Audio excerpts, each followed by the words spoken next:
Creemos que esta es una plataforma muy importante para posibilitar el establecimiento de redes de trabajo entre estos jóvenes investigadores auspiciados por investigadores consagrados que ejercen de moderadores y de impulsadores de los debates en el desarrollo de estos eventos.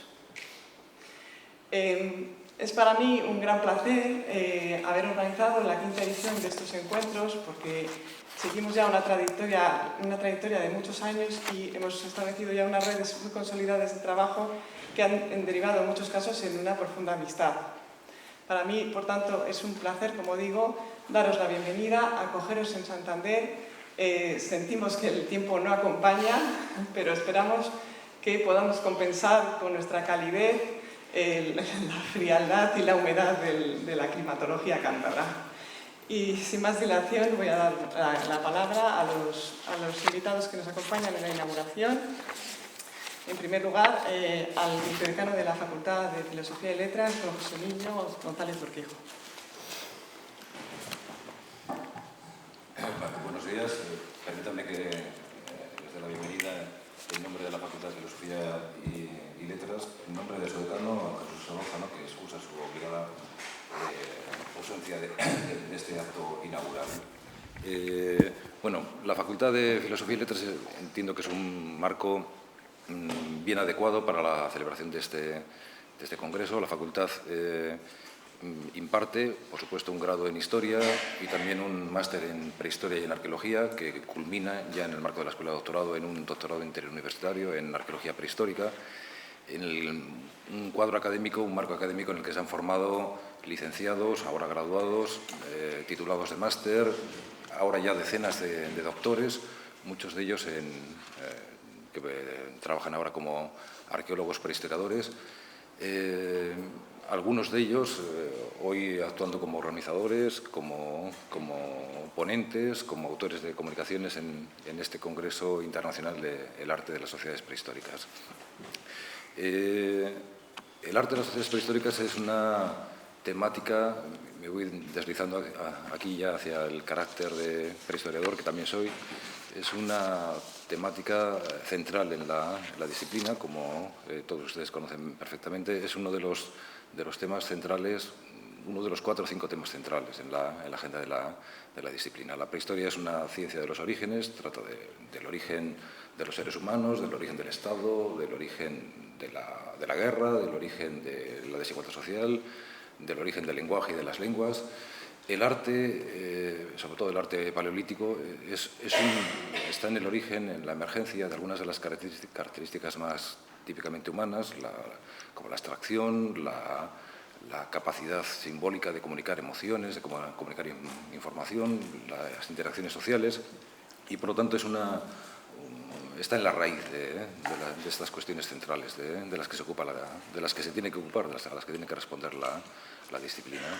En nuestro marco, el arte, sobre todo el arte paleolítico, ha sido una de las constantes en la docencia y en la investigación. Es una de las 4 líneas fundacionales del Instituto de Prehistoria, en el que participan la Universidad de Cantabria y el Gobierno de Cantabria, también aquí representados. Y en ese marco, en esa línea de investigación y de docencia, se han desarrollado de la mano, y creo que aquí no soy injusto si lo reseño, sobre todo de la línea que dirige el profesor González Sainz, una especie de un aire de escuela de investigación que ha generado un perfil bastante característico, basado en el rigor y en la exhaustividad a primera vista, pero sobre todo en el desarrollo de perspectivas relevantes, en la explicación histórica del arte paleolítico.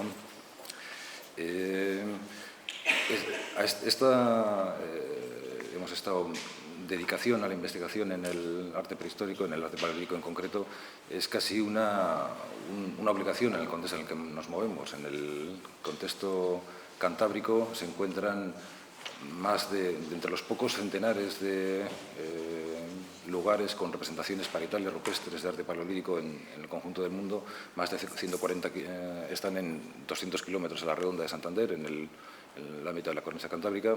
Por lo tanto, era una temática obligada en el marco en el que nos movemos, pero yo creo que se ha hecho con una competencia excelente de la mano de colegas aquí cercanos.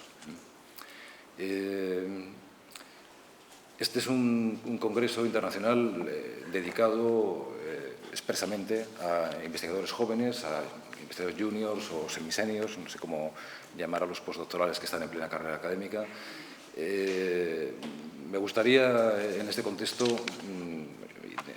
dado que ese es el público al que está dirigido, animarles porque la temática a la que están dedicados es una temática particularmente relevante, pero también quizá advertirles de algunos de los riesgos que, vistos con una perspectiva un tanto externa, como prehistoriador, pero como prehistoriador que no trabaja directamente en el arte prehistórico, una perspectiva externa que me permite apreciar algunos de los problemas que estoy seguro que aquí se abordarán y en cierta medida se resolverán.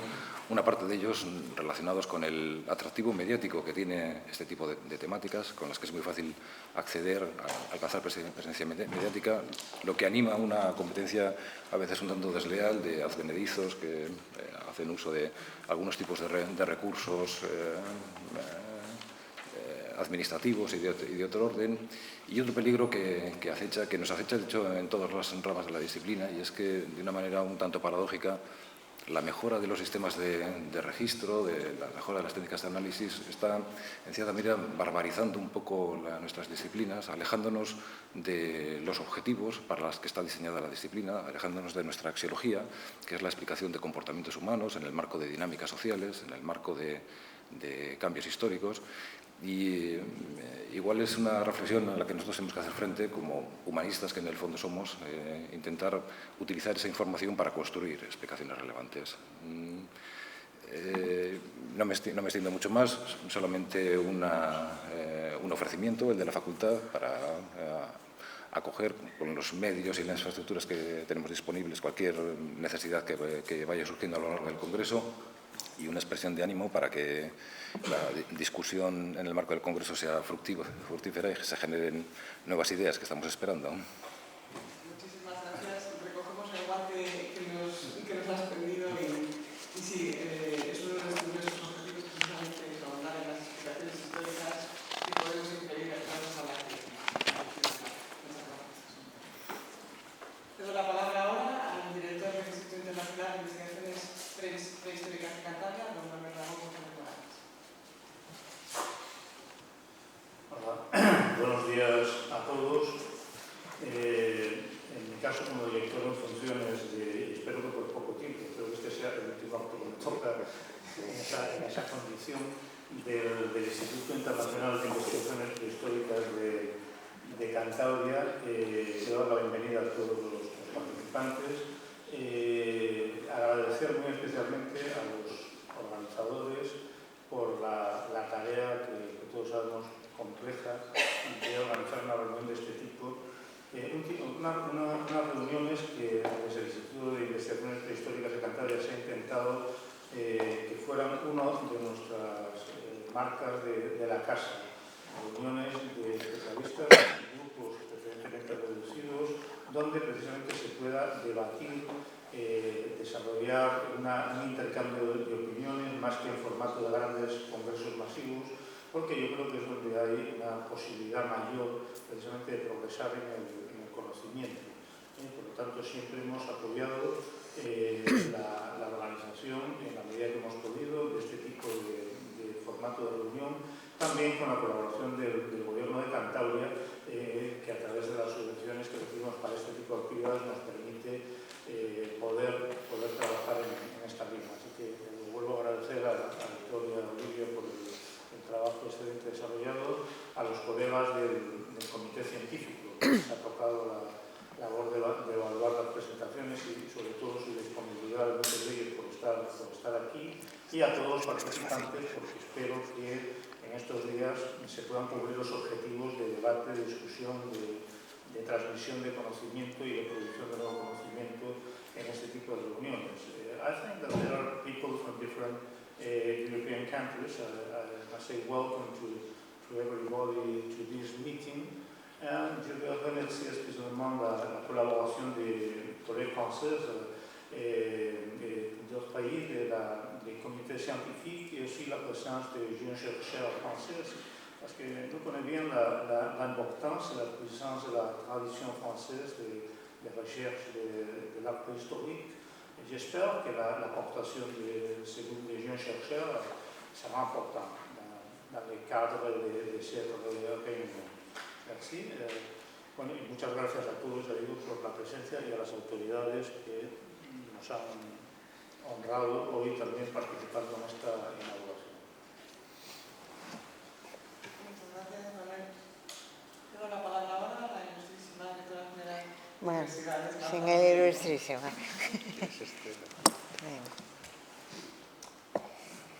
Lo de ilustrísima no me gusta, ¿eh?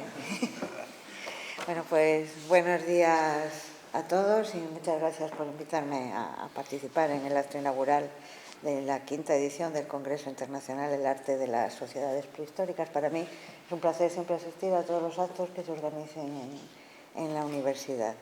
Y antes de comenzar mi intervención, que va a ser breve, de verdad, quiero transmitiros a los organizadores y a todos los asistentes un afectuoso saludo de la vicepresidenta del Gobierno, Eva Díaz Tezanos. En su nombre y en el mío, naturalmente, bienvenidos a Cantabria, cuna del arte prehistórico. Y es que Cantabria cuenta con la mayor densidad de cuevas de arte rupestre del mundo. A la cabeza, Altamira, una obra maestra en el comienzo de la historia del arte y que, junto con las otras 9 cuevas declaradas Patrimonio de la Humanidad, constituyen el símbolo universal de esta valiosa herencia paleolítica. Y también habría que referirse al legado de los grabados y pinturas esquemáticas pertenecientes a las sociedades pospaleolíticas. Aquí se ha hallado y se ha datado hasta el momento el origen de la expresión artística.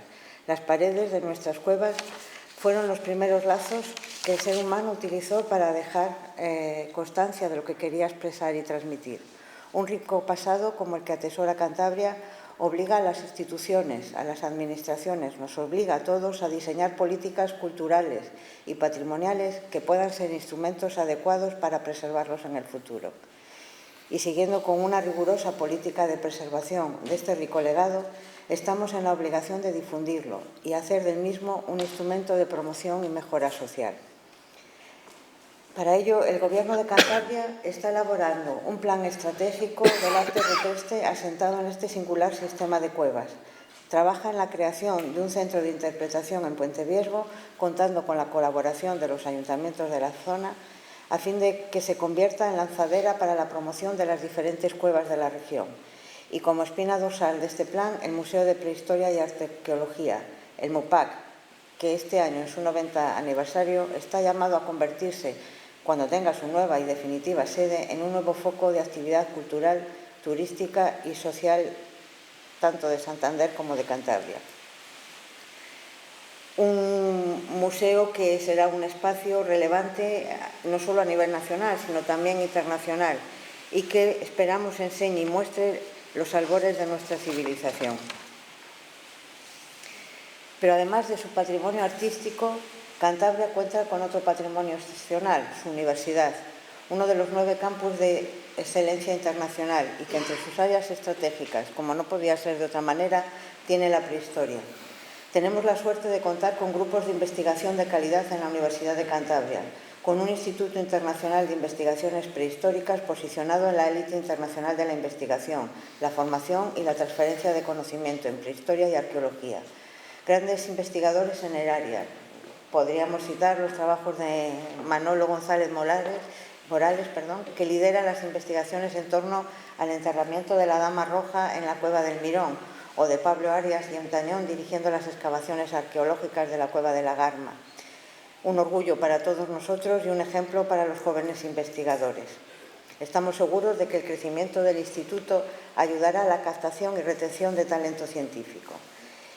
Para mí, y ya acabo, es una satisfacción asistir a esta inauguración, pues este tipo de actividades ayudan a la difusión y divulgación de los recursos patrimoniales y arqueológicos a la sociedad, garantizando su protección y conservación, así como la puesta en valor de uno de los sectores estratégicos de la región. Como les he dicho al principio, Cantabria cuenta con uno de los legados culturales más singulares, no solo del continente, sino también a nivel mundial. Es sin duda nuestra carta de presentación de cara al exterior. El arte rupestre del Cantábrico es un motivo de orgullo y ahora toca seguir cuidándolo, conservándolo y difundiéndolo para entender y conocer nuestro pasado. Esperamos que a lo largo de estos días puedan disfrutar del arte más original del mundo. Muchas gracias. Muchísimas gracias. Quiero dar la palabra al regidor y Bueno, buenos días a todos y a todas. En primer lugar, quiero darles la bienvenida a todos aquellos que vienen de fuera de la Universidad de Cantabria, del Instituto de Investigaciones Históricas, y quiero también, muy en primer lugar, agradecer el trabajo de todas las personas que han hecho posible que esta reunión tenga lugar, especialmente de las personas que están, digamos, o que han estado al frente del comité organizador.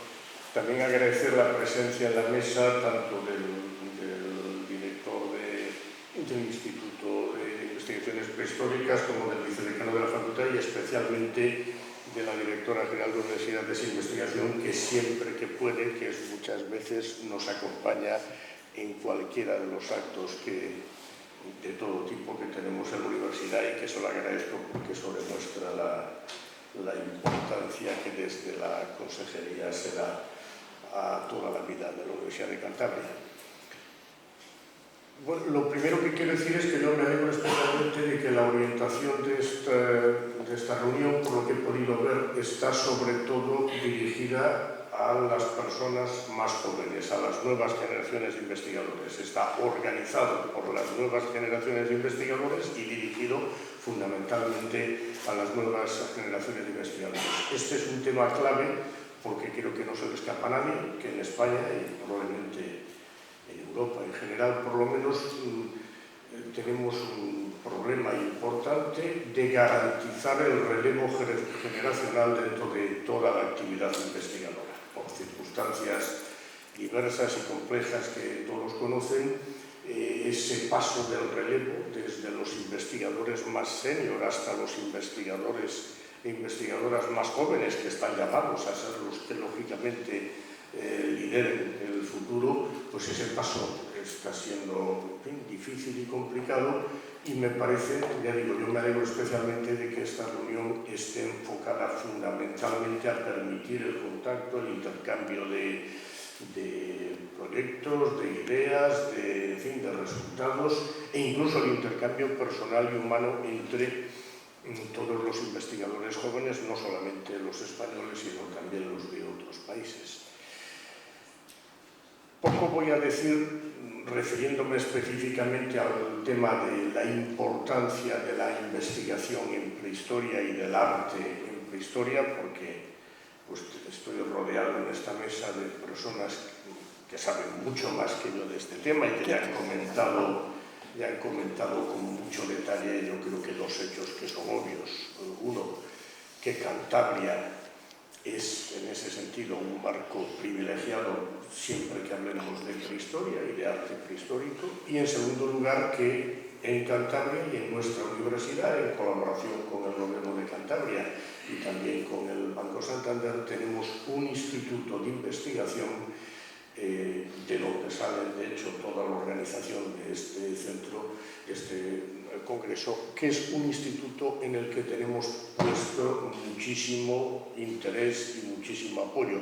Y aquí sí quería decir, y aprovecho que veo por aquí, además a varios de los investigadores más jóvenes y menos jóvenes ya del instituto, y al vicerrector de investigación que está aquí, quiero volver a decir algo muy claro, ¿no? Y es ratificar el compromiso de la Universidad de Cantabria y de su equipo de gobierno con la potenciación, en fin, la consolidación del Instituto Internacional de Investigaciones Prehistóricas de Cantabria. Saben muchos de ustedes que estamos en ese proceso, que ese proceso, como bien decía Manolo, su primera fase está próxima a concluir, no sé si tan pronto como le cree, pero está próxima a concluir.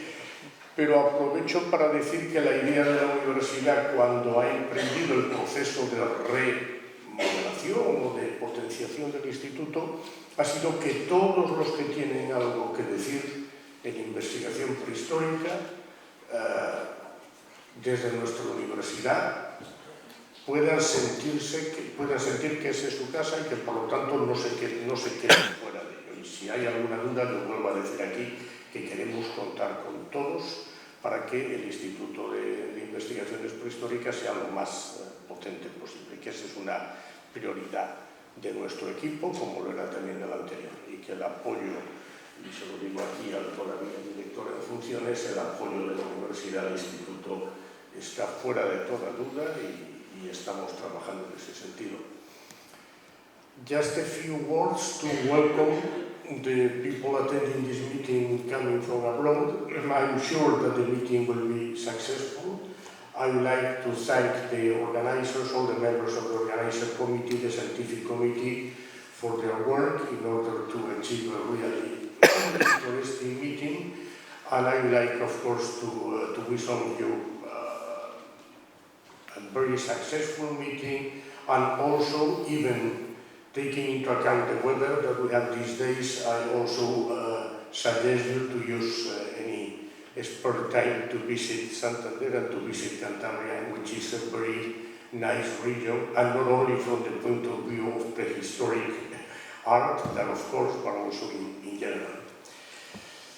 Nada más, yo creo que lo que estarán deseando todos es ponerse a trabajar y por lo tanto a mí solo me queda volver a darles a todos la bienvenida y como rector de la universidad pues declarar inaugurando este congreso. Muchas gracias.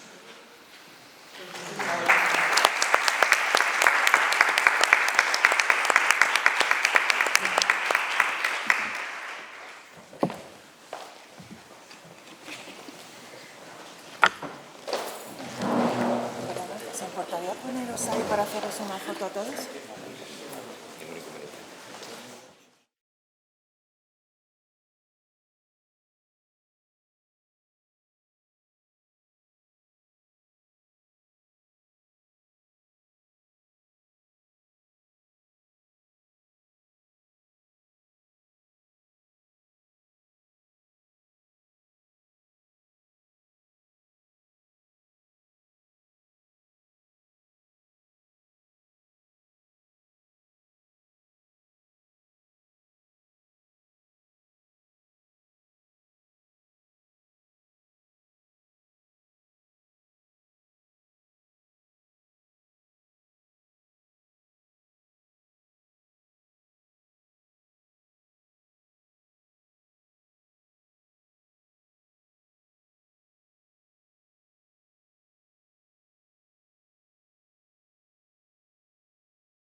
prefiero que haya un poco porque si no luego es verdad que se queda, Sí, se quedan pierden, cosas. se pierden cosas.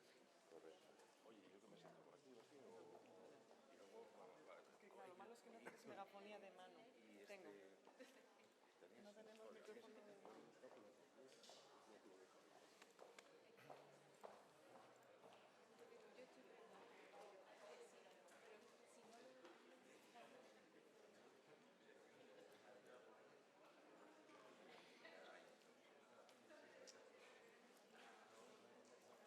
Creo que voy a reiniciar, chicos, porque esto va a muy duro. Sí. Yo tengo todo. A mí me está traicionando. A mí nunca. No sabía si iba a conseguir hacer la presentación perfecta.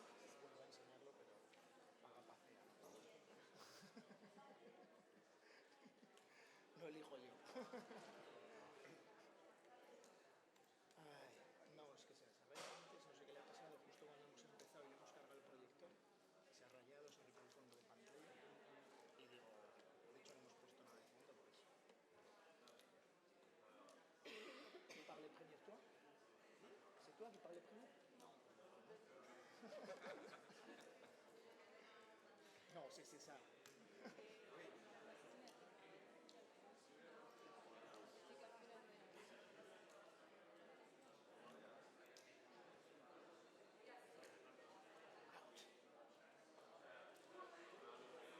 Me lleva una taladrada esto. Si además no iba a estar este ordenador aquí.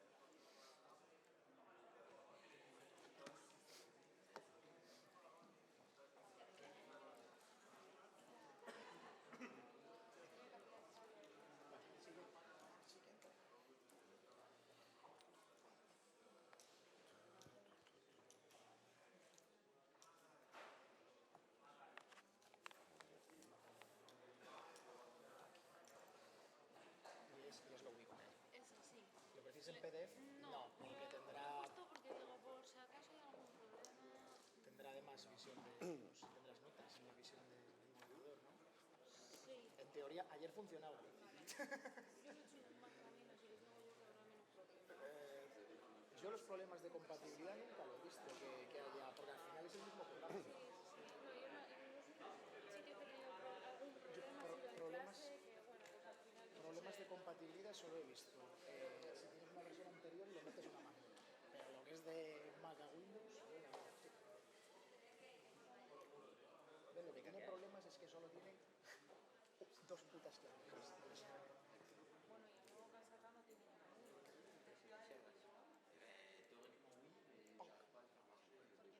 ¿Que es PDF? No, el Keynote. Tiene, Pero que marcha. ¿Cuál? no sé, bueno, el Keynote de Mac. No, bueno, pues déjame.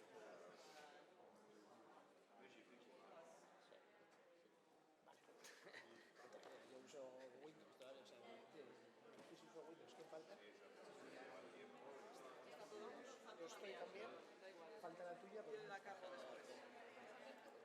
tú la cargas después. Vamos a ver quién es el primero que habla, César. Vamos a ver si le funciona. Este está expulsado. Vamos a ver si esto marcha. ¿Dónde está el mando? Que lo he dejado aquí. ¿El mando? Los mandos los he dejado aquí, ¿oye? No, ajeno, tu Ah oui, non, pause. Eric, on te va contrôler aujourd'hui, 15 minutes. Oui, je sais. On s'est collé, hein. D'enlever des choses pour que ça tienne en espagnol. Tu racontes pas, c'est pour ASP et c'est les Artificial Intelligence. Pues esto, puntero. PPTX. Je sais pas si tu Ouais, PPTX. PPTX, ça marche Je bien. l'avais fait en faux format. Ouais. Ça marchera bien parce qu'il y a souvent les PPTX, alors j'espère. Hein. Ok, ça marche pas du tout.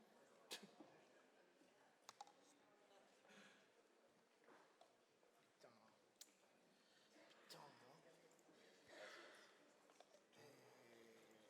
no va a vivir con este. Pues no lo sé, pero estoy sacando una pantalla antigua.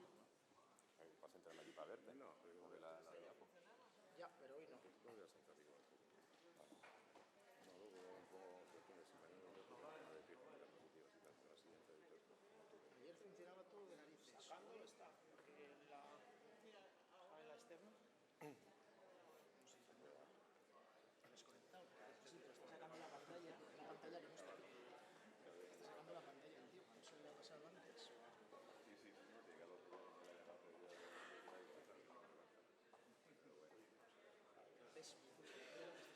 Sí, pero es porque es el escritorio extendido. O sea, tú cuando inicias la presentación, te ponen la presentación en esta y aquí las notas del... Vamos a probarlo, vamos a hacerla con la del editor. Vamos a probar con... Es el otro escritorio. Vamos a ver. Si aquí le das a presentación...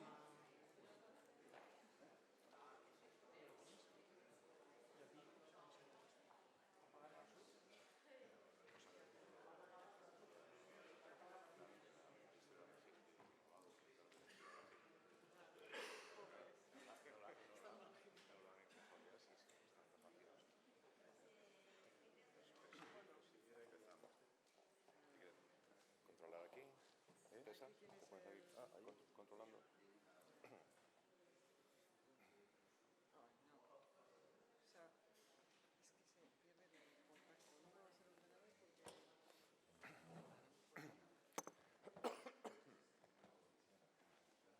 Oye, ¿y para pasar cómo es? Entonces me siento. Mira.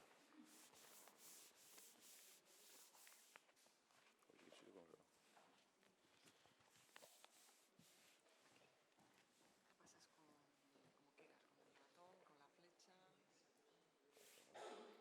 como quieras, con el ratón, con la flecha.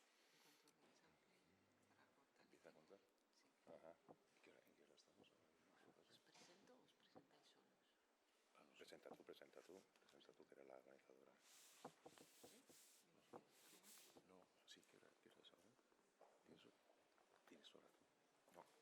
Bueno, pues vamos a comienzo la sesión de arte. No, es que pone cero, no sé. De la mesa, el profesor José Sanchidrián, de la Universidad de Córdoba, y tenemos como invitado para nuestra conferencia inaugural al catedrático de Prehistoria, César González Sainz, que obviamente no es un invitado, puesto que es el catedrático especialista de arte prehistórico más importante de la región.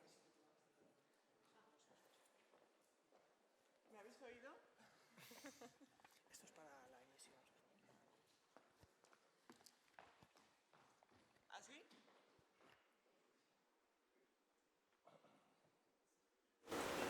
¿Está bien? Bueno, como decía, damos comienzo a la sesión de arte paleolítico.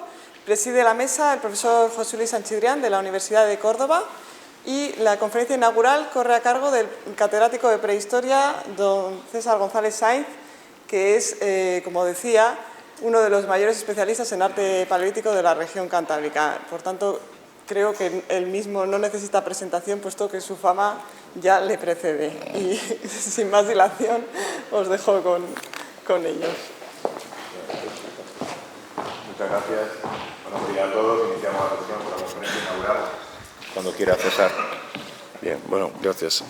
Bien, buenos días a todos.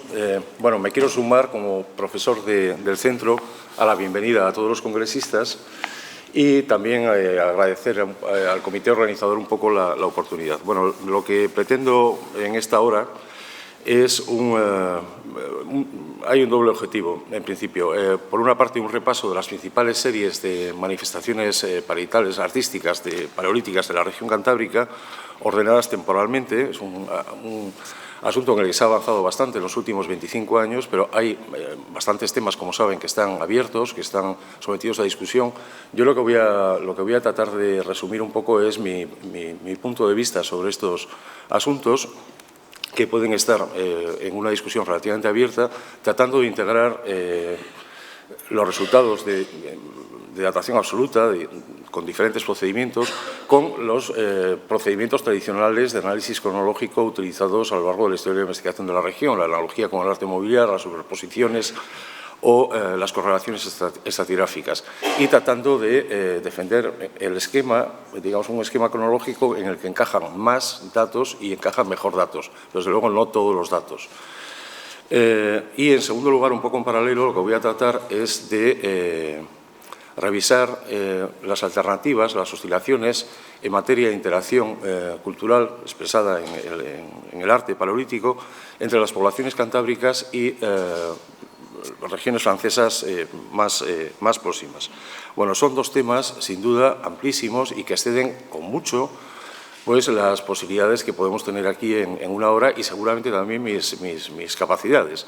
Pero en todo caso, como digo, bueno, voy a tratar un poco de exponer algunas cuestiones o mi forma de entender algunas de estas cuestiones que pueden estar un poco más en debate.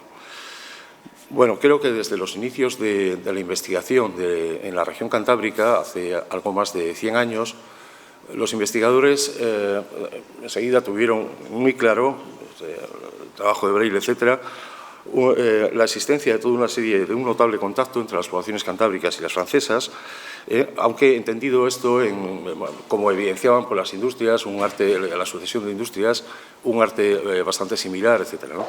Pero entendido esto en términos de dependencia, por lo menos hasta la década de 1980, quizá la de los 90, interacción, entendida en términos un poco de interacción a partir de esa década de 1950, con influencias recíprocas, etcétera.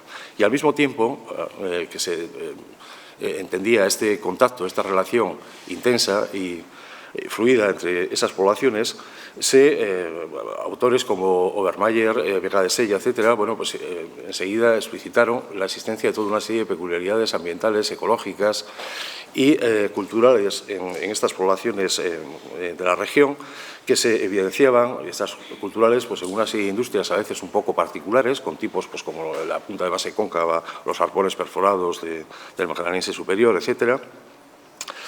Y, bien, esas peculiaridades artísticas han sido objeto de reflexión, sobre todo en la década de 1990, y sintetizando muchísimo la cuestión, me gustaría al menos marcar algunas de las que a mí me han interesado más o me parecen un poco más relevantes. A ver. Bueno. La flechita empieza. ¿Dónde está el avance de página? Aquí está. ¿Alguien me puede decir cómo se mueve esto? La flecha del teclado. No. No va. No. Un clic me dice ahorita. Tampoco. Ya, no, te ha saltado. Bueno, estamos ahí bien. Bueno, esas peculiaridades, como digo, bueno, pues se sustancian, por ejemplo, en una distribución de yacimientos en los que tienen un papel bastante importante, esos yacimientos que hemos llamado complejos o de larga profundidad temporal, son mucho más abundantes, bastante más abundantes que otras regiones, y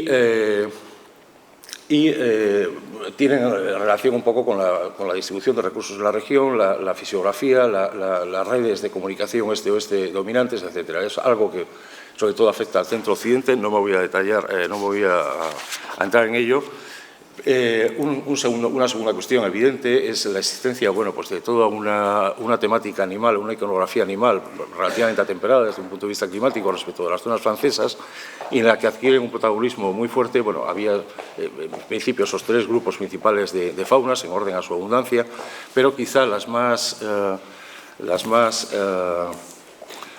temas más abundantes, como ciervas, caballos y bisontes, como saben, juegan un papel cronológico relativamente diferente. Es claro que los caballos son muy abundantes a lo largo de todo el Paleolítico superior, están ahí siempre en el centro, pero sin embargo el caso de las ciervas, como saben, es bastante diferente. Hay un notable retroceso en su abundancia a partir del Magallániense medio o a partir del 14.500, al tiempo que hay un cierto incremento también de bisontes, de renos, cabras, etcétera, ¿no? Bien, hay otros también en la región, se fue viendo, aunque en esto insistió sobre todo en Leroy-Urán en los años 70, fundamentalmente la existencia de toda una serie de signos abstractos específicos, con formas específicas de la región. Yo aquí he marcado un poco algunas categorías especialmente relevantes, y en la cronología en la que con los datos actuales parecen distribuirse. Hay una distribución importante de signos cuadriláteros o acolados, hay durante largas fases, probablemente el Galavetense avanzado, Solutrense, y con una pequeña prolongación en el Magdalenense antiguo seguramente. Con los claviformes tenemos algunas contradicciones, pero en fin, yo creo que la cronología más probable de estos signos que aparecen en Tebellín, en las Aguas, en Altamira, en La Pasiga o en La Garma, es una cronología en fases antiguas del Magdalenense y, como saben, bueno, pues ya en fases recientes, en ese arte del Magdalenense reciente, pues nos aparecen una serie de signos claviformes de tradición o muy parecidos a los pirenaicos, organizados en series, en paralelo muy frecuentemente. Por cierto, esto de las series yo creo que es casi más frecuente en la región cantábrica, como veremos, que en el Pirineo, donde son muchísimo más abundantes los signos claviformes. Y bueno, las series tradicionales conocidas en Pindal o la Cuyalbera, pues se han sumado estos últimos tiempos pues una placa mobiliar de la Cuyalbera o algunos ejemplares de Arminche que veremos luego. Bien, hay un buen número de otras particularidades, como la proliferación de determinadas fases del Paleolítico superior de figuras con trazo tamponado, los estriados del Magdalenense inferior en cabezas de cierva, etcétera, entre otras muchas, en las que no voy a entrar. Bien, lo que me interesa subrayar es que esas peculiaridades se expresan en una región con un poblamiento continuado a lo largo de todo el Paleolítico superior y además un poblamiento bastante denso, lo cual, tiene que ver pues, con la distribución de recursos muy abundante, con la existencia, por ejemplo, pues, de ríos cada 20 kilómetros, de ríos, la proximidad del mar y las posibilidades de recolección, etcétera, o la presencia entre las faunas, como digo, abundantes, pues tienen un papel muy relevante algunas faunas de desplazamientos estacionales cortos y bastante más predecibles que las faunas que podemos encontrar más al norte de los Pirineos. Eso generó una densidad de población relativamente importante durante todo el Paleolítico superior en toda la región cantábrica, aunque puede haber pequeñas diferencias internas. Y esto quiero subrayarlo porque no es así necesariamente siempre. Es decir, hay un poblamiento también continuado y bastante importante, por ejemplo, en la Dordoña, pero no tanto en el Pirineo, donde ese poblamiento está mucho más distribuido de una forma mucho más irregular, mucho más importante a partir del Magdalenense. Con anterioridad, el poblamiento pues, es relativamente escaso. O zonas del norte, por ejemplo, de Francia, en donde, con el avance de los hielos durante el máximo glaciar, el máximo frío entre hace unos 24 y 18.000 años, bueno, pues hay toda una serie de regiones de los Países Bajos, incluso del norte de Francia, que quedan abandonadas y donde no se recupera el poblamiento más que hasta a partir del interestadio del tardoglaciar, ¿no? Bueno, la aplicación de sistemas de datación absoluta desde los años 90, combinados o cruzados con los procedimientos tradicionales de cronología a los que hacía referencia antes, han supuesto modificaciones importantes en el esquema de desarrollo cronológico que más o menos podíamos defender o asumir todos hace unos 25 años. En la actualidad, en ese desarrollo cronológico y como muchos otros autores consideramos o nos atrevemos a considerar dos grandes épocas en lo referido digamos, a la concepción de la figura animal. Las cuestiones un poco estilísticas son, digamos, que lo que se desarrolla en el Paleolítico superior es un ciclo artístico siempre naturalista o tendiendo al naturalismo, a las representaciones animales, pero con un naturalismo bastante minimalista, bastante sumario, bastante sintético en las fases antiguas, pues magdalenenses, mientras que en torno al 19, 17.000, antes del presente, en cronología radiocarbónica, que es la que voy a utilizar, tienden a modificarse un poco esos planteamientos en favor de un naturalismo un poco más visual, más atento a los detalles morfológicos de los animales, más atento a la profundidad, a la tercera dimensión, a los rellenos interiores, etc. Bien, por tanto, digamos que hay un relativo cambio estilístico situado aquí, pero sin embargo, desde un punto de vista iconográfico, y como hacía referencia antes al hablar de las ciervas sobre todo, hay un cambio iconográfico mucho más fuerte en torno al 14.500, más o menos al final del Magdalenense inferior, inicios del medio, en la región cantábrica. Bien, lo que propongo a partir de aquí es un repaso, comenzando por las fases más antiguas, un poco respecto de los principales ejes del cambio artístico a lo largo de este Paleolítico superior. Y hay una primera cuestión en la que me gustaría insistir, y es la existencia de un arte figurativo desde el mismo Oruñaciense, tanto en versiones en la región cantábrica, tanto en su versión mobiliar como en la parietal, y tanto en el exterior de la cueva, o no solo en el exterior de la cueva, sino también en el interior. Bueno, voy a comenzar un poco con algunas evidencias de arte mobiliar, algunas de ellas antiguas, pero que no, digamos que no fueron demasiado tenidas en cuenta tradicionalmente, como la existencia pues, de representaciones de dientes, colgantes, intentando reproducir la forma de dientes sobre piedra, pues de los niveles, de algunos niveles auriñacienses, en concreto este nivel Pendo, es un nivel auriñaciense, por las industrias líticas relativamente tardío, avanzado, un magdaleniense, pero con industria ósea característica y este tipo de colgantes que, bueno, no es la excepción. Esto en Cazarria, en toda la zona francesa es muy frecuente y son representaciones figurativas, pero que, digamos, durante mucho tiempo pues, se obvió un poco de la mano de Leroy Buran, la presencia en el nivel auriñaciense, excavado a principios de siglo en Hornos de la Peña, pues de esta representación de la parte posterior de un caballo sobre un fragmento de hueso, un fragmento de parietal, que, bueno, digamos, su posición estratigráfica ha sido un poco reivindicada con más fuerza estos últimos años con la publicación de algunos cortes estratigráficos donde se indicaba muy claramente la posición en la base del nivel solutrense en la parte alta y auriñaciense en la parte baja, pero en la base del nivel de este hueso decorado. Es algo que publicaron Tejero, Cacho, Rando y Quirós hace unos pocos años, cuando revisan un poco la documentación de estas excavaciones en los archivos del Museo Arqueológico Nacional.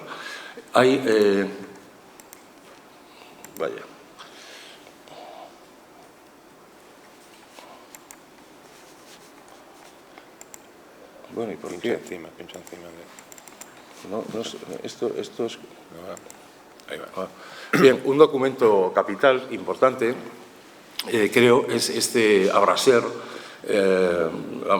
es un utensilio dentro del proceso de extracción de laminillas de sílex, que apareció en un nivel, en la base del gravetiense de la cueva de Antoliña Cova hace pocos años, un nivel que está muy bien datado en 27.000 años, con 4 fechas de radiocarbono, que además son bastante coherentes estratigráficamente con las fechas de los niveles subyacentes y de los niveles gravetienses posteriores, y que tiene ya una representación de cierva sobre una de las caras, bueno, con las características básicas un poco de las representaciones de este animal durante larguísimas fases del Paleolítico superior. El cuello largo, la cabeza triangular, un poco los trazos de las dos orejas en prolongación de la línea cervical o de la línea frontal, el espacio en blanco entre las orejas, que son rasgos pues, muy característicos de ese arte premagdaleniense. Bien, esto digamos, es un esquema disponible ya hace 27.000 años, en los mismos inicios del gravetiense, y creo que tiene como digo, su interés cronológico. En lo referido al arte parietal, bueno, se han ido sucediendo un poco hay también algún otro compresor, como este de la cueva del Castillo, del nivel gravetiense, con una representación de león, aunque hay quien piensa que es un bisonte, como saben, y en fin, en lo parietal se han ido sucediendo un poco las novedades, en diferentes tandas, sobre todo de datación de costras estalagmíticas. En la primera de ellas utilizamos el procedimiento que teníamos a mano disponible, que era la termoluminiscencia, que bueno, pues da unos resultados pues, con una desviación, muy poco precisos, con unas desviaciones enormes, pero era, como digo, lo que teníamos en torno en esa época, a finales de los 90, disponible, ¿no?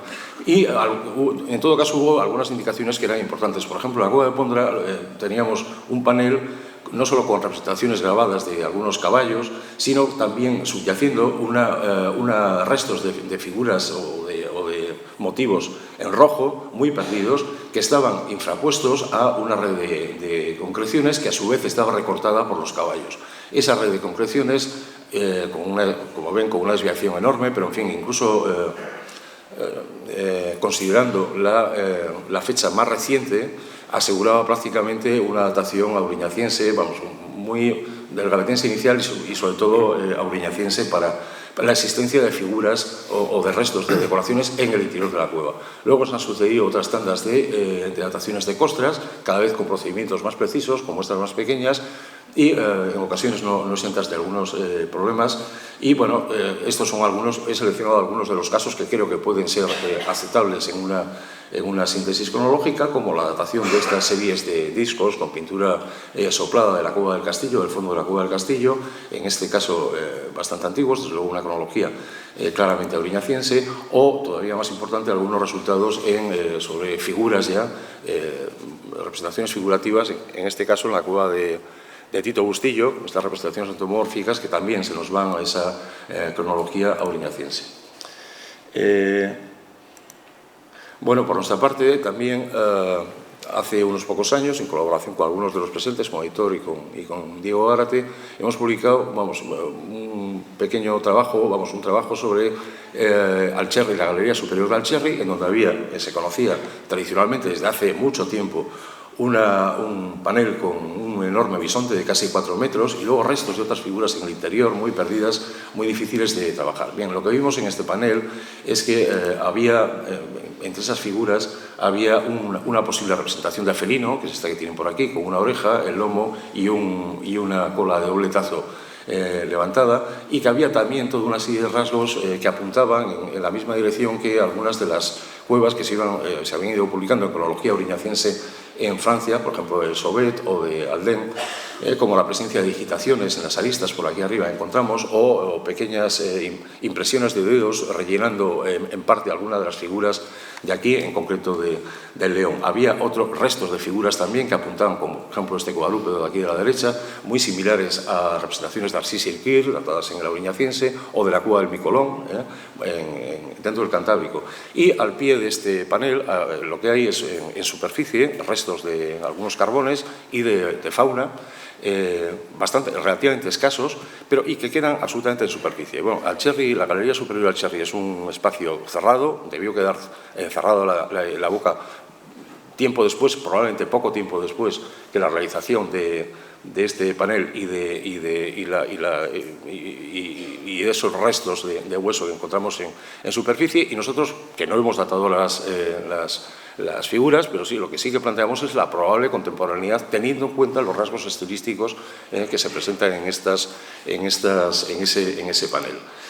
Bien, en el caso de las manos en negativo, como saben, son muy frecuentes, yo creo que se está llegando a un cierto consenso en una situación cronológica, casi siempre en fases antiguas, en la primera mitad del desarrollo del periodo gravetiense, pero no es único. Uno de los primeros datos radiométricos que se consiguieron en la segunda tanda de dataciones de costras, en este caso ya por uranio y torio, aunque en la Universidad de Berkeley, en California, fueron algunas dataciones de alguna costra superpuesta de estas manos en negativo en la Garma, que también nos llevaban una cronología muy antigua en el límite gravetiense auriñaciense. Creemos que no hay demasiada ruptura en materia artística entre esas dos fases, y todo apunta a que las manos se están empezando a realizar en esa época avanzada, más avanzada de la época auriñaciense, y probablemente, digamos, el apogeo está en el sultrense, en el gravetiense antiguo, aunque se pueden prolongar durante el resto del gravetiense y aún alcanzar en algún caso el sultrense. Bueno, algunos datos de la tercera tanda de dataciones, en este caso con la de dataciones de costras, en este caso con la Universidad de Bristol. Y un tema un poco más complicado, un poco más discutible, es la cronología de esos grabados exteriores, frecuentemente figurativos, del horizonte 2 que definió, del Nalón que definió Fortea hace años. Bueno, es un tema controvertido en el que podemos encontrar más diferencias de opinión, y en todo caso es un tema que está supeditado al muy importante trabajo que está realizando María Pumariega, por ejemplo, sobre la documentación de la cueva del Abrigo de la Viña. Y que esperamos. Yo, en todo caso, tengo algunas cosas que creo que están mínimamente claras. En primer lugar, creo que si en la Viña los grabados lineales paralelos del horizonte 1 son claramente anteriores a los grabados figurativos del segundo horizonte, esto no siempre tiene por qué ser así. En otros conjuntos, en Venta de la Perra o en Horros de la Peña, esos grabados lineales del horizonte 1 son perfectamente sincrónicos, en mi opinión, a los grabados figurativos. En segundo lugar, una seguridad que se ha ido generando estos últimos tiempos es que son grabados exteriores casi siempre, pero también son interiores. Es decir, en la cueva de Chufín hay algunos bisontes, un par de bisontes en el interior idénticos a otro bisonte del exterior. Y este mismo planteamiento lo han repetido Olivia y Diego Garata recientemente cuando han localizado también algunas ciervas trilineales, en concreto una en el interior de la peña, aparte de otras dos nuevas en la parte exterior. Es decir, que es un arte no exclusivamente exterior, sino que frecuentemente aparece también, o puede aparecer al menos en las cuevas de aquí de Cantabria, en el interior. Y en tercer lugar, creo que estas representaciones muy convencionales de ciervas trilineales, de bisontes acéfalos, caballos de cabeza cuadrada, o rectangular mejor, encuentran ciertas conexiones con algunas figuras de algunos paneles de pinturas rojas del interior de las cuevas, por ejemplo, del panel de las manos de la cueva del Castillo o de figuras rojas de la cueva del Micolón, ¿no? Y que, por tanto, pienso que apuntan, son datos que apuntan a que no deben de estar muy alejados cronológicamente de la época en que se realizaron las manos en negativo. Es decir, tiendo a pensar mejor en una tradición larga, de estos grabados, contemporánea de otras muchas cosas que pueda haber en la región, mejor que en un horizonte concreto y sobre todo en una cronología como la que se propuso y en la que se defiende también en el gravetiense avanzado y en el solutrense, especialmente la primera mitad del solutrense. Creo que es una tradición que puede partir incluso de época auriñaciense y que va a ser especialmente fuerte a lo largo del gravetiense. Tenemos muy pocos datos radiométricos, o de otro tipo, únicamente algunas dataciones de Venta de la Perra, dos dataciones, pero que aseguraban una cronología gravetiense o anterior para grabados exteriores y de tipo profundo, de bisontes, un oso, o también la presencia de algún trozo de pared con grabados técnicamente de ese segundo horizonte del Nalón en un nivel gravetiense avanzado del abrigo de la viña. En todo caso, vemos un poco que a lo largo de este periodo gravetiense pueden coexistir conjuntos rupestres de muy distinta tradición. Posiblemente es la época quizá con mayor variabilidad parital en la región, con diversas series que la verdad es muy difícil organizar, yo creo que es imposible organizar secuencialmente, ¿no? Tenemos de un lado esos grabados de surco profundo, sean interiores o exteriores, especialmente en las zonas centro-occidentales, y al mismo tiempo, en la actualidad, en el extremo oriental de la región comienzan a aparecer conjuntos de grabados de animales, por ejemplo, en dos cuevas del monte del Aldarvaso, dos de las cuevas de Ibitarce, que son muy similares, grabados que son muy similares a los grabados de cavidades francesas como Gargas, Cusac, etc. ¿Acaso? Y que seguramente, de las que seguramente estas cuevas de Ibitarce hablará Diego Garate en su intervención estos días.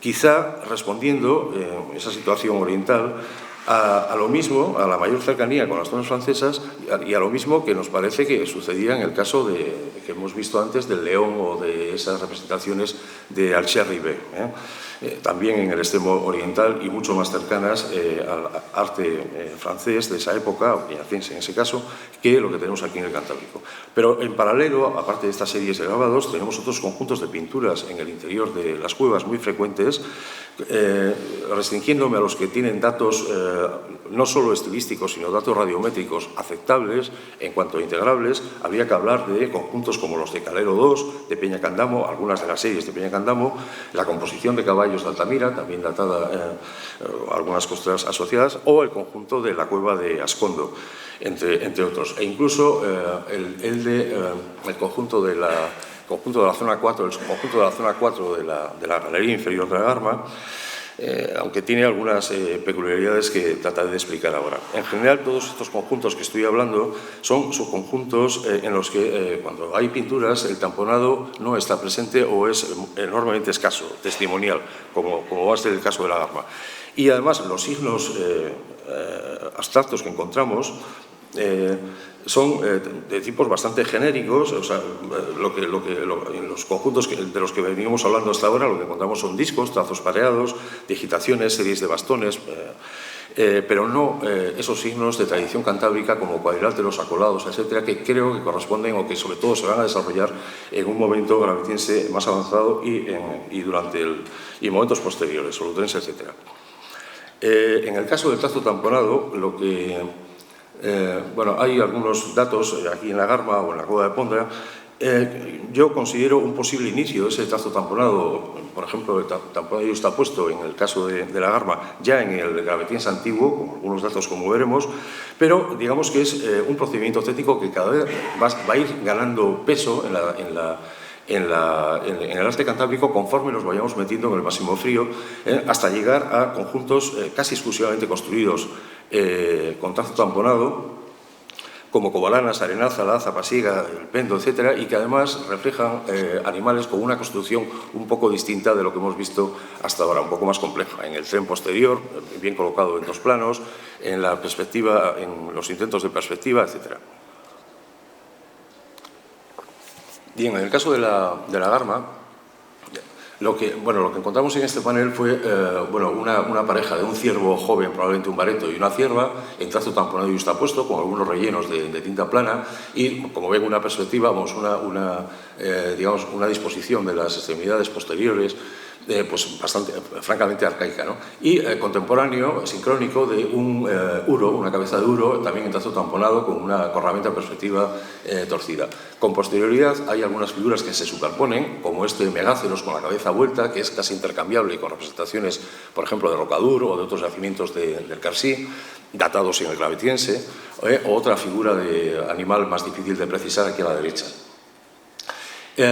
Incluso en un momento posterior se repasaron algunas de las figuras, en concreto este euro, pues con unos grabados, modificando incluso la cornamenta, que pasó a una perspectiva semitorcida. Bien, aquí se tomaron bastantes muestras para datar algunas costras, y son especialmente relevantes, bueno, las que presentan una correlación clara con el hecho, o son interpretables, son una que corresponde al interglacial, una formación estalagmítica que servía de límite a este panel que estaba ahí, sirvió un poco de el límite izquierdo del campo de trabajo, incluso fue, digamos, la representación del megácero se superpone, la del uro llega hasta bien, y es una formación que es del interglacial y no tiene mayor problema. Y luego, sobre todo, esta costa de aquí arriba, en la que, bueno, pues Bischoff nos ofreció unas dataciones muy precisas, sobre todo las que se hicieron directamente en el laboratorio de Berkeley, no tanto las de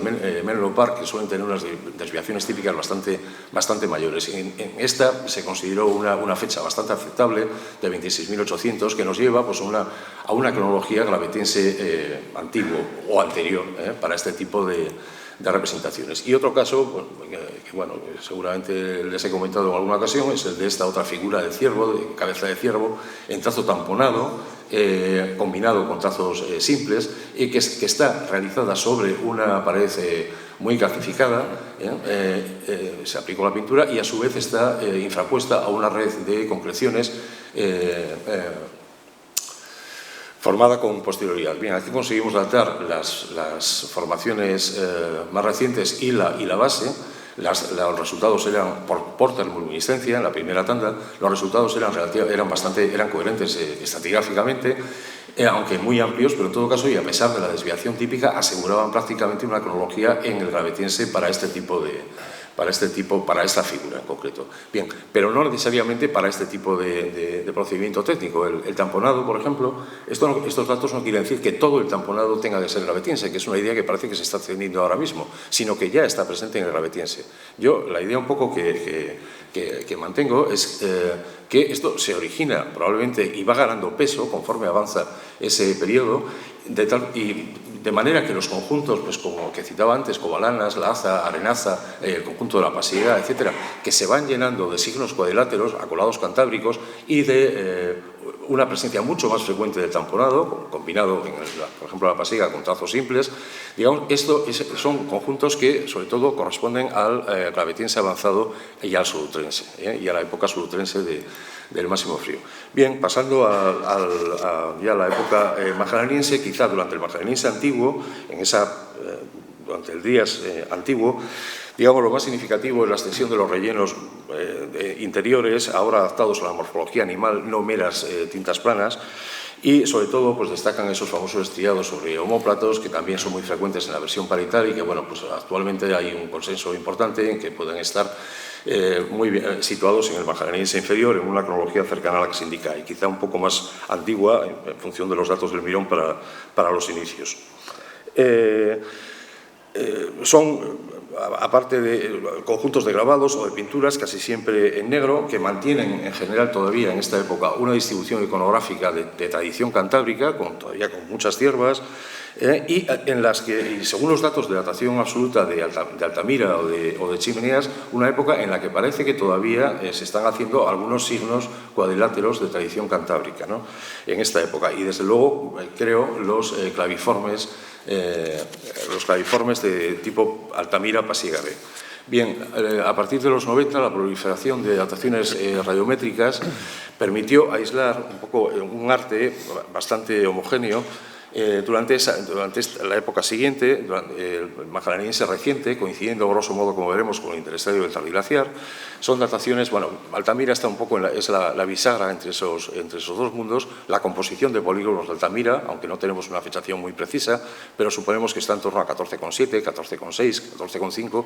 Hay en Altamira, en un momento en que por los desplomes del techo el acceso a la cueva era ya relativamente complicado, se siguieron haciendo algunas figuras y hay un par de figuras de bisontes datadas en pleno ya magdaleniense medio, en torno a 13.500. Es decir, los polícromos son una cosa, otra cosa lo del magdaleniense medio y por supuesto lo que hemos visto anteriormente de los caballos rojos, etcétera, pues de épocas bastante anteriores. Se dataron, hay toda una serie de dataciones, no voy a detallarlas ni mucho menos todos, de Altamira, de Covaciella, pues de la Garma, de la Pasiega, dataciones que siempre están en el magdaleniense medio, el magdaleniense superior, hasta como estas también del Castillo, o estas más recientes de la cueva de Urdiales, sobre bisontes muy similares, por ejemplo, a los de Santimamiñe, y datados en pleno magdaleniense superior, hasta representaciones ya en torno a 12.000 en monedas, que parecen cerrar este ciclo figurativo. Bien, no voy a definir un poco el arte de esta época, pero sí subrayar un poco la renovación iconográfica, no solo en lo referido a aquella caída en las representaciones de ciervas, que empiezan a ser francamente raras, sino mantenimiento de los caballos y fuertes incrementos de bisontes, de cabras, de renos, de peces y otros tipos de representaciones. Y sobre todo lo que sucede es que cambia el tipo de signos aparejados, los que aparecen en la región cantábrica ahora. Se parecen mucho más a los claviformes pirenaicos que a aquellos signos de tradición cantábrica anteriores. Bien, cambia el papel un poco de todos estos signos abstractos cambia bastante en la medida en que ahora son bastante más escasos que antes. Uno de los rasgos peculiares de la región cantábrica, o relativamente peculiares, era la gran abundancia de signos abstractos. Esto ahora ya no es así, es decir, hay signos, pero en una proporción bastante más similar a lo que sucede, por ejemplo, en las regiones francesas. Son signos, por otra parte, organizados frecuentemente en series, en paralelo, idénticos uno a otro, frente a los signos cuadriláteros, los agolados, que tendían a presentar un número grande de variantes. De hecho, nunca hay dos signos repetidos exactamente con la misma forma, dos cuadriláteros. Y incluso, desde el punto de vista expositivo, pues en el arte parietal al menos, estos signos claviformes de época más reciente, digamos que son mucho más explícitos, mucho más visibles que aquellas series del gravetiense y solutrense, en mi opinión, aquellos cuadriláteros que frecuentemente están escondidos en algunas cuevas. O respecto de los ejes de circulación principal. Bien, algunas de las novedades en este aspecto son, por ejemplo, todas estas series de... esta plaquita que corresponde a la cueva de Cuyalbera, que se publicó recientemente y que presenta una serie asombrosa, increíble, de signos claviformes en paralelo. Es una cosa de muy pequeño tamaño, no se sabe muy bien si es hueso o asta, y que parece corresponder a esta época del magdaleniense reciente. Luego, recientemente, como saben, hay una de las últimas localizaciones en el País Vasco es esta cueva de Arminche, que presenta algunos paneles con grabados de animales, con un estilo muy perfectamente integrable dentro de las características básicas de esta época, del magdaleniense reciente. y en donde además pues, han aparecido algunos signos pues, grabados, claviformes, idénticos a los de tradición pirenaica. Bueno, esto es un croquis, bueno, es una pared y un techo, este es un croquis un poco sobre un mismo plano, de las principales figuras, no todas, las de un panel principal, y es un croquis inicial, un croquis de lectura a partir de fotografías no verificado todavía en la cueva, pero bueno, digamos que hay un buen número de figuras seguras y sobre todo destaca por la presencia de estos signos claviformes, como digo, idénticos a los pirenaicos. No es la única serie de claviformes, hay otra en otro panel distinto, con una pequeña variación formal, pero bueno, creo que son datos relativamente importantes. Bueno, algunos otros de los rasgos de este magdaleniense reciente y además en los que la región posiblemente juega un papel de difusor de determinados esquemas, esto de las cabras esquematizadas en visión frontal, la región cantábrica y también el Alto Valle del Ebro.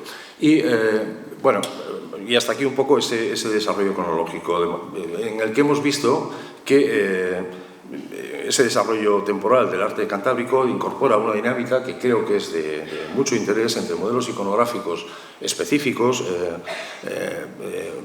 propios, y otros que tienen una vinculación mucho más clara, mucho más evidente pues, con las zonas francesas. Un poco para ejemplificarlo, he seleccionado un poco estas diapositivas. La cierva trilineal localizada recientemente en el interior de Hornos de la Peña, con la oreja en prolongación de la línea frontal, el cuello levantado, en fin.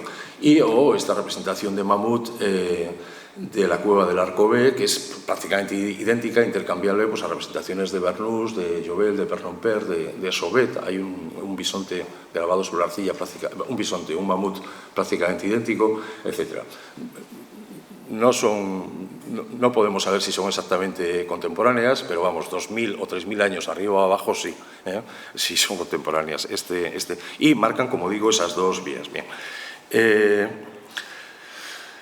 Bueno, esa idea de la existencia de toda una serie de fases o de oscilaciones en la interacción con otras poblaciones es una idea que se va generando sobre todo en la década de 1990 y que surge en paralelo a la crisis de la ordenación cronológica de Leroy, propuesta por Leroy-Gourhan, y de ideas aparejadas a aquella ordenación cronológica como el papel rector que supuestamente mantenía la zona franco-cantábrica durante todo el Paleolítico superior en un modelo geográfico centro-periferia, ¿no?, que caracterizaba esto.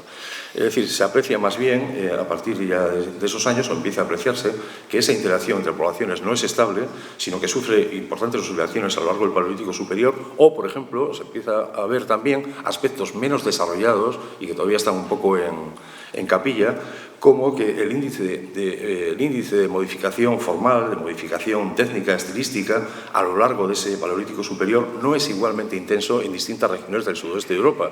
Hay algunas, como la Dordoña o la región cantábrica, en donde ese índice es relativamente importante, y otras mucho más estables, como el mundo mediterráneo, por ejemplo, en la península ibérica. Bueno, en todo caso, a partir de los años 90 se hizo hincapié muy especialmente en esa fase de más fuerte interacción y de más fuerte parecido entre las manifestaciones gráficas cantábricas, mobiliares o peritales, y las francesas, especialmente del Pirineo, ¿no? Esto es casi un lugar común ahora mismo, pero me gustaría indicar cómo se fue gestando, cómo se fue produciendo esto. O algunas de estas cosas. Creo que fueron muy importantes en esa percepción nueva.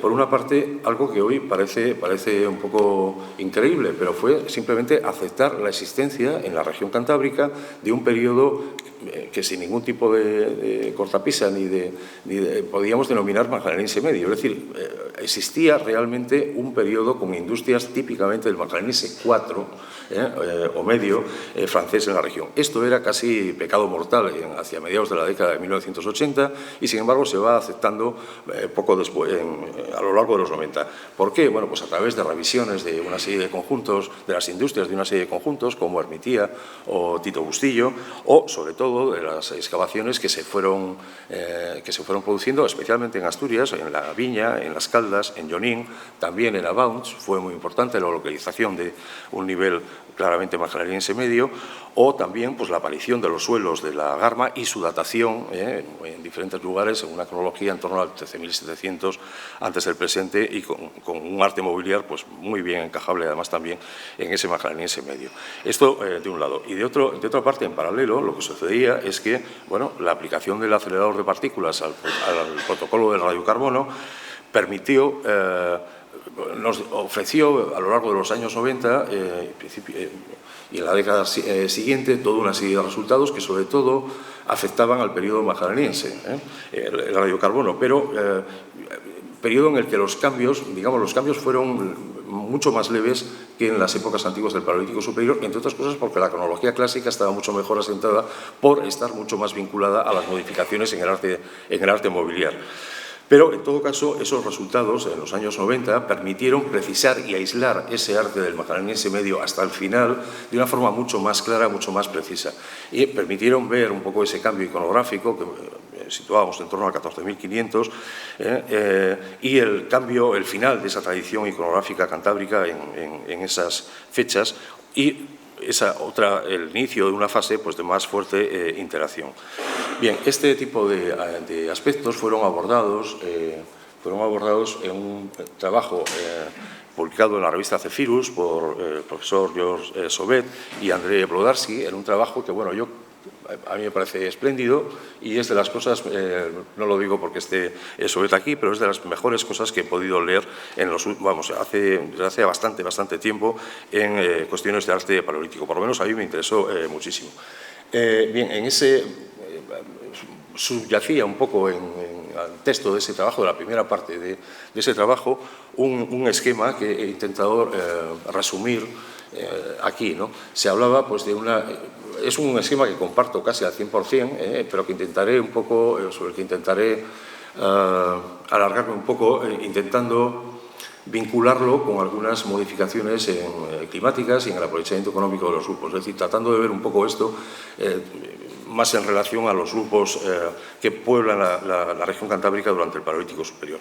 Bien, se hablaba en este esquema de una interacción muy importante con la Dordoña en las fases antiguas del Paleolítico Superior, durante la Auriñaciense y el Gravetiense, y se hacía ya hincapié en la más fuerte especificidad artística de la región cantábrica en la época del máximo frío, fundamentalmente en el Solutrense, y en la prolongación de ese máximo frío durante el Trías antiguo, hasta aproximadamente el 14.000.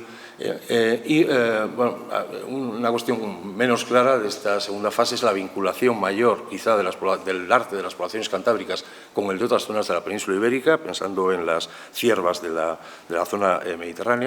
Y finalmente pues, se proponía esa reactivación intensa de la interacción con las poblaciones francesas, muy especialmente ahora con las regiones al norte del Pirineo, aunque también con la Dordoña, a partir del magdaleniense medio.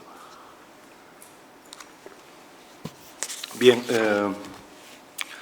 aunque yo defiendo y voy a utilizar un esquema muy similar, temporal muy similar, pero con alguna pequeña modificación, como les decía, y tratando de vincular un poco más esas alternativas en el grado de interacción con las principales alternativas de cambio ambiental en principio. Y me parece claro la existencia de esas tres fases, quizá una no tanto hasta el final del Gravetiense, sino fundamentalmente durante la Auriñaciense y el Gravetiense, o la primera mitad del Gravetiense, el Gravetiense antiguo. Bien, es una fase con una interacción variable, una interacción que en materia artística es perfectamente apreciable. Ahí están, por ejemplo, pues el felino que hemos visto de Alcherri B, los mamuts como los del Arco o de Pindal, los osos de Micolón, tan parecidos a los de Arsi, las vulvas mismas de Micolón, manos por todas partes o en un buen número. Es decir, hay una interacción relativamente importante, muy apreciable. Creo que pudo ser, el periodo es larguísimo y esto pudo en todo caso ser bastante variable. Desde un punto de vista climático es un momento, estamos a finales del estadio isotópico 3 y en los inicios del 2, con una sucesión de alternativas climáticas en las que aún encontramos interestadios templados relativamente apreciables, por ejemplo Arsi o antes Amersfoort, etc. Bien, hay una segunda, digamos, ese momento de interacción mucho más reducida y de mayor especificidad del arte cantábrico. Creo que puede empezar en torno al 24.000 y prolongarse hasta el final del majaleniense antiguo, es decir, ocupar todo el máximo frío, lo que es el máximo frío y toda la prolongación durante el majaleniense antiguo. Bien, ¿qué es lo que sucede en esta época? Bueno, tenemos ese máximo frío con una corriente del Golfo que no afecta ya en este momento, está muy disminuida. Tenemos un frente polar a la altura de Lisboa, la corriente del Golfo no afecta a la región cantábrica y un ambiente frío y seco, relativamente, o bastante seco, bastante continuado, únicamente con algunas fases de incremento de la humedad. Creo que la región parece, por lo menos a través del arte que podemos más razonablemente atribuir a estas épocas, es una región un poco ensimismada, que desarrolla una iconografía particular, desarrolla unos signos específicos, cuadriláteros y acolados. Hay una variabilidad relativamente importante también ahora, aunque aparentemente tiende a reducirse. Y hay, en materia, aunque no he entrado en esta charla demasiado en ello, en materia estilística o formal, pues hay algunos cambios que creo que son relevantes. Por ejemplo, en su transcurso sí que hay avances importantes, ya desde la época solutrense, en el incremento, por ejemplo, de la compartimentación interior de los animales, de las líneas de despiece recurrentes, algunos avances en la expresión de la profundidad en el tren posterior, pero son avances que son, sobre todo, perceptibles muy a finales del gravetiense y durante el solutrense, en mi opinión, en conjuntos, bueno, pues como la Pasiega, como Cubalanas, etc. Y a partir dentro de esta fase de interacción más reducida y de arte más específico cantábrico, hay un tránsito mal conocido todavía, hacia un naturalismo más visual, con rellenos más adecuados a la morfología animal y que va a afectar en esa prolongación del máximo frío todavía durante el Trias antiguo, ¿no? Con un medio ambiente, básicamente, aunque los hielos se van fundiendo lentamente, la elevación del nivel del mar es mínima en esta época. Y llegamos, por último, a la época de esa más fuerte interacción, que viene a coincidir más o menos con el interestadio del Tardiglaciar en la región, un interestadio en el que se producen unas oscilaciones climáticas de radio mucho más corto, mucho más rápidas y además bastante intensas, pero con una tendencia general a temperamiento bastante clara. Parece que, de nuevo, desde hace 13.800, la corriente del Golfo vuelve a afectar, aunque levemente, todavía a la región cantábrica, y es el momento en el que encontramos ese arte prácticamente idéntico, con peculiaridades también, pero mucho más reducida respecto de lo que veíamos anteriormente. Un arte mucho más parecido y con una interacción muy fuerte con esas regiones francesas. Bueno, ¿por qué, o más bien cómo se producen estos cambios? Bueno, más allá de la evidencia artística, lo que he apreciado, y centrándome un poco, vamos a analizar primero lo que sucede, o lo que pienso que sucede en ese magdaleniense más reciente, época de interacción más intensa, y después pasaremos un poco a la época opuesta, a la época anterior. Yo creo que, más allá de la evidencia artística, lo que he apreciado en esta época del magdaleniense reciente, en ese medio superior final, es una reorientación clara en las prácticas de subsistencia de las poblaciones cantábricas, o dicho de otra forma, de la forma más usual de encarar las crisis de subsistencia. Una reorientación consistente en una diversificación más decidida, también en un alargamiento de las ocupaciones en los grandes centros residenciales de la época, aunque manteniendo una movilidad logística bastante importante. Lo que muchos yacimientos de estas serían un poco las fases principales, más genéricas en materia de aprovechamiento económico a lo largo del Paleolítico superior, lo que encontramos en esta época del magdaleniense reciente, de diversificación inicial, por ejemplo, en muchos yacimientos, es que muchos yacimientos que durante las épocas anteriores tenían una caza muy polarizada en la especie más rentable, más predecible de la región, que es el ciervo, por lo menos en la banda costera, muchos de esos yacimientos ya en las ocupaciones del Magdaleniense superior tienden a cazar rebaños de más de una especie, no solo ciervos, sino también cabras. Es decir, hay una cierta variación ahí. A su vez, digamos, esa diversificación está bastante clara, por ejemplo, en la preocupación que tienen estas poblaciones de asegurar unos aportes de pescado mucho más seguros que antes, y lo que les lleva a preparar en este momento arpones. Es decir, las vértebras de pescado, etcétera, son infinitamente más abundantes ahora, más generalizadas en todos los yacimientos, y en relación un poco a ese desarrollo de esa tecnología de los arpones, ¿no? Y se aprecia también incrementos a lo largo de este Magdaleniense reciente, incrementos en la recolección litoral, no solo en el número de ejemplares, sino también un poco en una mayor variedad de las zonas aprovechadas. Bien, creo que esa reorientación económica de estas poblaciones cantábricas no es una mera adaptación a las condiciones ambientales del interestadio interglaciar, sino que responde quizá a la imposibilidad de seguir profundizando, de seguir avanzando con un sistema muy polarizado de caza, el anterior, que debió tener, y todavía con escasa diversificación de otros tipos de recursos. Ese sistema típico del magdaleniense, del sultrense avanzado y del sultrense antiguo, tiene un tope de desarrollo que probablemente se alcanza ya probablemente en los inicios del magdaleniense superior. Y aparejado a esta reorientación económica, lo que tenemos, y yo creo que ahí está el factor clave, es un incremento en el volumen de población, o por lo menos un incremento más rápido de la población a partir de estas fases del interestadio interglaciar. Aunque esto es muy difícil de precisar, pero si analizamos el número de yacimientos, es una gráfica ya bastante antigua, que hice hace bastante tiempo, pero bueno, era el número de yacimientos en cada uno de estos periodos, y bueno, se aprecia como a partir del Magdaleniense reciente el incremento empieza a ser bastante importante, aunque sorprende, bueno, y hay otras cuestiones como la redistribución, es decir, la proporción de yacimientos en el País Vasco. Es el momento en el Magdaleniense reciente, o a partir del Magdaleniense reciente, en que la población aparece ya más equilibrada a lo largo de toda la región cantábrica, e incluso los centros rupestres están también mucho más equilibrados a lo largo de toda la región cantábrica, mientras que en las épocas más antiguas es más abundante, suele ser algo más abundante el poblamiento en las bandas litorales de Cantabria y de Asturias. En todo caso, lo que sorprende es el fuerte número de yacimientos sulutrenses. Esto ha dado lugar a algunos problemas. Debo decir que bueno, es un problema al final, ese incremento en el número de yacimientos no existe. En realidad responde a la gran abundancia del fósil director más característico de esa época sulutrense, las puntas de retoque plano, sobre cuarcita, con bases cóncavas, etc.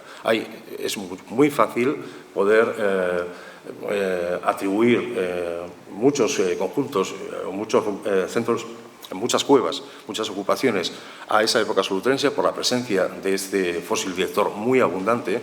Es mucho más fácil que no atribuirlos a épocas de la Auriñaciense, del Gravetiense, etc. Para eso hace falta una excavación arqueológica seria, dataciones y tener un poco de suerte con las industrias. Y esto es lo que explica esa supuesta explosión demográfica que algunos autores han planteado para la época sulutrense, que creo que no existió, sino más bien existió todo lo contrario. Hay muchos yacimientos porque hay muchas puntas y porque son muy visibles. Es un problema, en último término, de visibilidad arqueológica. En todo caso, si valoramos el número de yacimientos por milenio, digamos que el cambio aparece un poco más claro,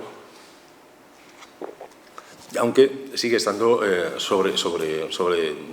sobrevalorado los datos en el sultrense. Yo creo que la curva real es mucho más baja en estas fases antiguas del Paleolítico superior, incluso durante el Magdaleniense antiguo. Y hay un incremento muy fuerte precisamente a partir de esa reorientación económica en las condiciones climáticas del terglaciar. Debo decir que, en el Pirineo está sucediendo lo mismo, hay un poblamiento mucho más abundante en estas fases avanzadas del Magdaleniense, y eso es precisamente, estos incrementos más rápidos, más fuertes de la población, es precisamente lo que explica que esa interacción sea mucho mayor y que se refleje probablemente en un arte mucho más común. Es decir, la interacción entre poblaciones crece con el volumen de población y es inversamente proporcional a las distancias. Aquí las distancias son las mismas y lo que está sucediendo, como digo, es un incremento mucho más rápido, mucho más fuerte que en épocas anteriores. Hay algunos, tradicionalmente valorado algunos otros factores secundarios como la presencia de, por ejemplo, estamos en este interestadio del Tardiglaciar durante el Magdaleniense medio y el superior, en el momento en el que más con seguridad entran más renos, más manadas de renos en la región cantábrica desde la zona del sudeste de Francia. Estos son restos muy abundantes o bastante abundantes en los niveles del Magdaleniense y desde luego Magdaleniense reciente, y desde luego se han representado en el arte mobiliario, en el arte parietal, mucho más frecuentemente que en el arte anterior. O sea, antes del 14.500 apenas tenemos representaciones de reno, hay 3 o 4 en el arte parietal y prácticamente nada en el arte mobiliario, y sin embargo hay muchas más ahora en este Magdaleniense reciente. Bien, es un fenómeno un tanto paradójico porque se produce en un momento caracterizado por un atemperamiento relativo, pero creo que tiene que ver pues, con la desaparición de la competencia en la zona de origen, en la zona del sudoeste. Digamos que hay una gran eclosión de antílope saiga, de manada de saiga, durante el Magdaleniense 3 y el 4. Lo que sabemos es que desaparecen muy rápidamente, probablemente en el momento en que la corriente del Golfo está volviendo a golpear el Golfo de Vizcaya o a afectar el Golfo de Vizcaya. Desaparecen muy rápidamente. Y, desde luego, lo que vemos es inmediatamente después que hay una enorme cantidad de reno en esas llanuras al norte del Pirineo y que, desde luego, en la región cantábrica entran con mucho más frecuencia estos renos. Si entran más renos, entran más cazadores, se están moviendo más un poco las cosas. Es decir, si hay más interacción artística en esta época es porque hay más población y porque se están moviendo más las imágenes, las ideas, etcétera. Entre otras cosas, por estos factores. Si volvemos a la época anterior, a la época del máximo frío, en que parecen desarrollarse más, y en eso creo que estamos todos de acuerdo, esos rasgos particulares de la región cantábrica, es un poco la antítesis de lo anterior. Los factores son los mismos, pero vueltos del revés. Probablemente es que, al menos lo que defiendo es que esa más fuerte personalidad del arte cantábrico en esas condiciones del máximo frío tiene que ver con un crecimiento de la población en esas condiciones especialmente duras bastante limitado y con una interacción con las zonas francesas o también con las del Mediterráneo, pero bueno, este es otro tema, una interacción algo más débil, aunque existió como evidencia el que tenemos una misma sucesión de industrias y algunas cosas pues, muy parecidas también ahora, ¿no? Bien, debo decir que ese ensimismamiento de la región cantábrica, esa probable menor interacción, ese arte más específico, en último término, este tipo de ideas, esto contrasta con la idea de los autores procesualistas, especialmente de Strauss, que entendieron tradicionalmente un fuerte incremento de población en la región cantábrica en la época solutrense, a partir de ese problema de la abundancia de las puntas que les comentaba, y a su vez, digamos, ese supuesto incremento, esa explosión demográfica de época solutrense se vinculaba con la idea del repliegue poblacional en Europa hacia el sur durante el máximo frío. Encajaba bien con esa idea y también encajaba con un supuesto desarrollo mucho más rápido, mucho más frecuente, artístico, en esta época, frente a la gran escasez artística anterior, casi siempre exterior, y mucho más escaso. Es decir, digamos, se entendía una respuesta adaptativa con este desarrollo artístico a una mayor competitividad sobre los recursos en una época pues, de explosión demográfica. Para esas fases de... Bien, este tipo de ideas de los procesualistas encajaban muy bien con la idea cronológica del Herbaburán, con el hecho de que había un gran desarrollo artístico, la conquista del interior de las cavidades a partir del Clavetiense final y durante el Solutrense. Pero... claro, esa idea cronológica sabemos que falla en muchas cosas, que el Herbaburán lo que hizo fue comprimir el desarrollo cronológico del Paleolítico Superior, dejando muy pocas cosas, y especialmente a regiones fuera de la Dordoña, en los momentos más antiguos del Paleolítico Superior, ¿no? Es una idea que sabemos, por lo menos desde el punto de vista del estudio del arte paleolítico, que no funciona. Es decir, en la época solutrense, por ejemplo, como más característica de toda esta época de menor interacción, en esa época no se dispara la producción artística empieza mucho antes, incluso en el interior de las cuevas, la estamos viendo desde la época auriñaciense, sino que lo que se incrementa en esta época solutense son los rasgos estilísticos propios de la región, al igual que sucede, por ejemplo, entre las industrias líticas también. No se acelera el crecimiento de la población, sino probablemente todo lo contrario, se ralentiza. Bien, bueno, un último aspecto lateral, pero que me gustaría al menos comentar mi opinión. No tengo demasiado claro, para finalizar, como digo, que durante ese máximo frío, durante esta época de interacción más reducida con las regiones francesas, por el contrario, se incremente la relación con el mundo mediterráneo, de las poblaciones cantábricas y las del mundo mediterráneo. Es una idea que viene pues, de la abundancia también de ciervas en el mundo mediterráneo y algunos paralelos, algunos parecidos, la analogía en la resolución de determinadas cabezas, de determinadas formas en el arte mobiliar sobre todo. Pero yo no lo tengo demasiado claro esa cuestión. O sea, creo, si fuera así, si tendríamos ahora una relación especial, vamos, las poblaciones cantábricas tuvieran ahora, en esta época del máximo frío, una especial relación con la España mediterránea, aquí tendríamos puntas solutrenses de tipo mediterráneo, con pedúnculo y aletas, y no producciones propias como esas puntas de base cóncava, que no solo responden a la cuestión de las materias primas, sino que también es un rasgo estilístico, una cuestión estilística, como evidencia pues, el depósito de Antoliña Cova, por ejemplo, con magníficas puntas de base cóncava sobre siles, ¿no? Es decir, creo que, además, por ejemplo, si esto fuera así, la tasa de modificación estilística a lo largo del Paleolítico superior sería mucho más parecida también en la zona cantábrica y en la zona mediterránea, y parecen bastante diferentes. Existió, evidentemente, una relación a larga distancia en todo el sudeste europeo, al igual que con la Dordoña, pero no creo que, digamos, se aminore con una región en un determinado momento, en esas condiciones del máximo frío, y, por el contrario, se incremente con otras, sino que, digamos, las posibilidades de interacción entre el Cantábrico y el Mediterráneo creo que no mejoran con el incremento del frío y de esas condiciones estadiales, ¿no?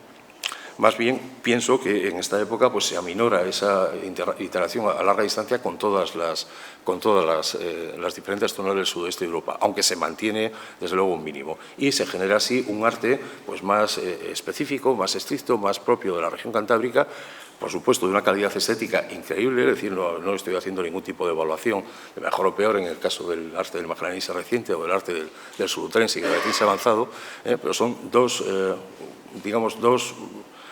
polos que he querido un poco comparar y tratar de vincular con estas oscilaciones ambientales y creo también con oscilaciones en la forma de asegurar la subsistencia de los grupos cantábricos.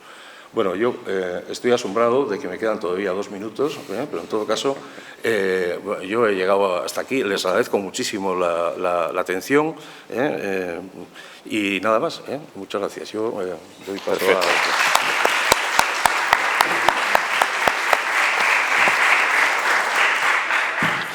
Muchísimas gracias, profesor, por esta visión tan global y con algunas cuestiones que me gustaría discutir en algún momento. Bueno, relación mediterránea. Tenemos varios días. Bien. Perfecto. Muy bien, comenzamos las sesiones de comunicaciones con nuevos y viejos motivos, leyendo el arte paleolítico figurativo de Cueva de Nerja.